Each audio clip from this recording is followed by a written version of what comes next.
నమస్తే అండి. నమస్తే అన్న. ఒకసారి చెప్పండి, దీనికి విశిష్ట లక్షణాలు ఏమేమి ఉన్నాయో?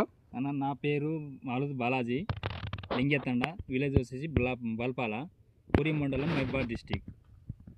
నేను ఈ బీస్మా 36 సపల్ సీడ్స్ వారి బీస్మా 36 ఇది సీడ్ తెచ్చుకున్నాను. ఇక్కడ మారిపాడ నుంచి తెచ్చుకొని ఇది వేసుకున్నా. అంటే నేను గత 10 సంవత్సరాల నుంచి మిర్చి పండిస్తున్నా, కానీ ఇలాంటి సీడ్ ఎప్పుడు చూడలే, ఇలాంటి కాయలు ఎప్పుడు చూడలే, ఇలాంటి సీడు ఇలాంటి కాయలు నేను ఎప్పుడు చూడలే. ఇది ఫస్ట్ టైం నేను చూడడం. అంటే బాగా కాసింది.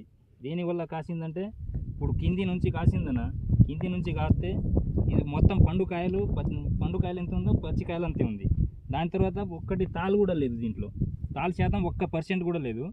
బాగా కాసింది. అందుకని నేను మెచ్చుకుంటున్నా. సపల్ సీడ్స్ వారి బీస్మా అంటే అందరూ మెచ్చుకోవాలి, అందరూ తీసుకోవాలి, అందరూ పండించుకోవాలి, రైతులందరూ వేసుకోవాలి సీడ్. కాయలు ఎట్లా కాసిందంటే చిక్కటి కాపు, దగ్గర కాసింది, మళ్ళీ గుత్తులుగా కాసింది. చూడొచ్చు, మీరు చూడొచ్చు సరే ఒకసారి కాయలు ఎట్లా ఉన్నాయో, ఆకులు ఎంత ఉందో దానికంటే రెట్టింపు కాయలు ఉన్నాయి. ఓకేనా?